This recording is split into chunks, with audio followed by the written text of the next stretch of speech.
Hello, welcome to Board Deck and Dice. Today we are looking at Full Moon Jacket, which is currently seeking funding on Kickstarter. Let's see how it plays.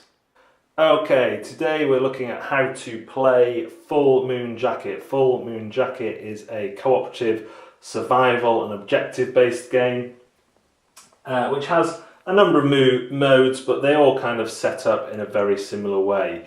You are going to be taking your character card, which will give you all your stats, including your passive, your one-shot, one-action card, and your scavenge if you're playing the survival mode. It also tells you your hand limit and how much ammo you can have.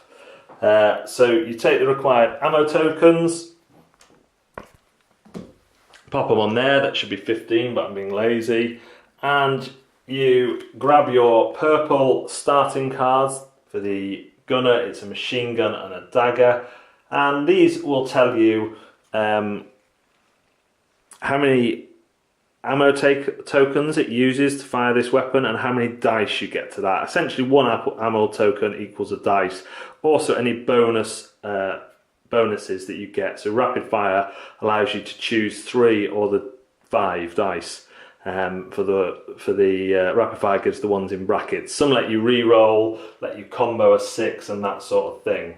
So you will take those things for each player playing. It's recommended in the arcade mode that you play with at least 4 characters, no matter how many people are playing, and in survival that you play with at least 6. Once you've got your character set up, you will take 6 objective tokens, one of which being the kernel, and you'll just place those out face down, so each tile has 1 in one of its hexes, and you can place them in buildings, depending on how hard you want to make yourself. Just make sure you don't place it at an ungettable place, because you can't walk through water, so you wouldn't be able to get to that one. The map tiles must be set up in any fashion as long as one is touching 2. So as long as each one is touching 2 others, that's fine. And obviously, just common sense with rivers. If a river's flowing like that, then it needs to flow into another river or to the edge of the map. For each mode, you will take a number of dusk and night tokens. Cards. And the Get to the Chopper card. The Get to the Chopper card is placed between the dusk and the night ones, and that signals the extraction point and where you need to get to with the kernel. These are all the same, except some are night, some are dusk. Dusk ones tend to be friendly. It tells you how many werewolf spawns you're going to place out, how many supply points you're going to place out, how many wolves are going to spawn at each point, and their toughness, and that is the number you need to roll with each to kill it. So if you roll 2 dice with your attack and you get an 8, you would kill 2 werewolves in line of sight. Generally at night they're much tougher to kill. You will place out the supply deck, which is just stuff you can pick up from supply drops and from the objective tokens. You will also place out the scavenge deck if you're placing survival, and the recipe card for crafting if you're playing survival. Basically, you can use any stuff you scavenge to build really helpful stuff that you might not see in the game if you don't play survival mode. Each mode, your objective is to find the kernel from one of these tokens, defend the kernel, and get the kernel to the chopper when all the events run out. So you do need to burn through the events, so you can make it harder or easier depending how many events you put in. You will separate your guys into 2 equal teams, and whenever you need to place anything on the map, you generally roll the compass dice and a number dice, which will tell you which tile, they're all numbered, and which quadrant of the tile. And you have a nice little key here which has the directions on, so wherever you put that and however you put that is going to give you the key to your game. So if I roll this, northeast 6, I find number 6, northeast is that, so I put my first 2 team there, and then I roll again, southeast 1, southwest, and 1 starts here. For the purposes of movement, the circles in the tile aren't that important because that just indicates how full a tile can be. When you move, each hex is 1 movement.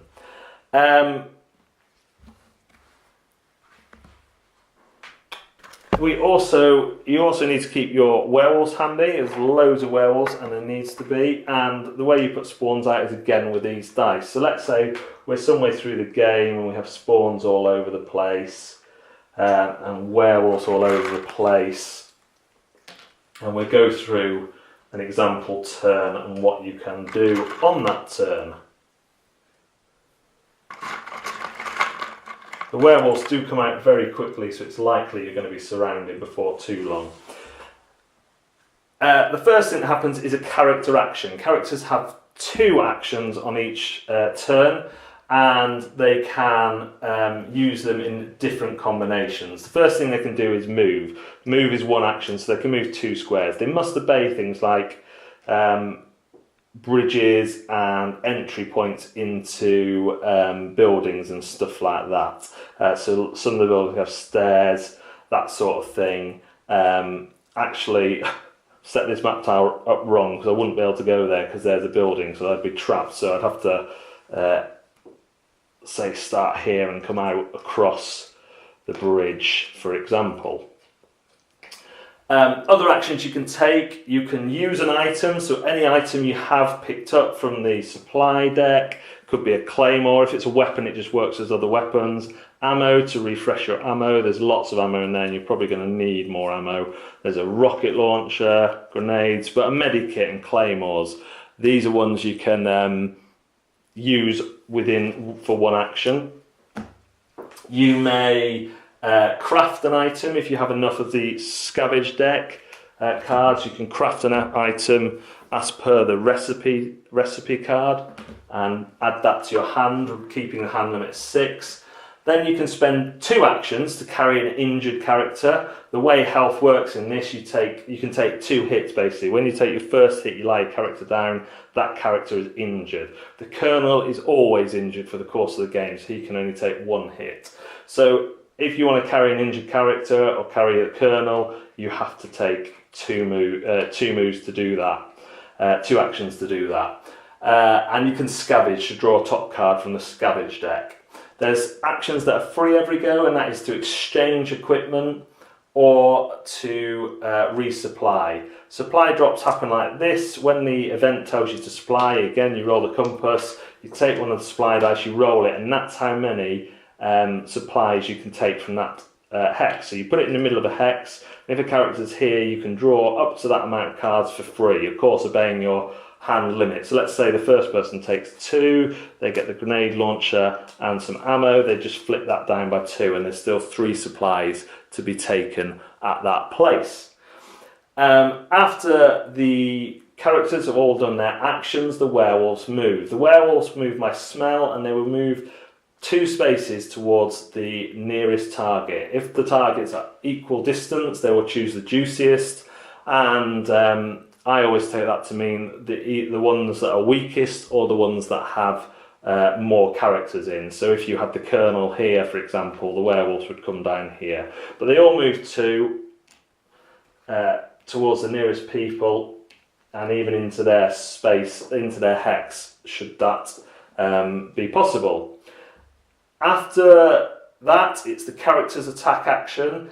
And after that, the werewolves will attack. And what you want to do is you want to be aware that werewolves will attack whoever they can in their hex or in a hex adjacent. And basically, 1 werewolf will attack 1 person. So these 2 could injure both of these. These 2 could injure both of these, and so on. Before the werewolves attack, the characters attack. You check line of sight. Now, there's some important things about the terrain that I should have paid attention to. Trees can only be fired into, so these guys can fire into these trees, that's fine. These guys can't fire out of the trees, so these guys cannot attack these. In fact, these werewolves will attack these guys at the end, because the best we can hope for is to shoot these within the trees, but because these are outside the trees, you cannot shoot out of trees. Huts you can shoot out of, but you can't shoot into, so they're a good defensive thing. And as far as rest terrain goes, for shooting it's fine, you just can't walk over rocks or water, and that's the same for werewolves and players. Line of sight is very simply dictated to by base to base, So if, say, these werewolves were in these trees here and we had our sniper here, then he's got clear line of sight to both werewolves, so that's fine. Even if one was here, for example, the sniper would still, without crossing any trees, be able to hit that one, which is nice.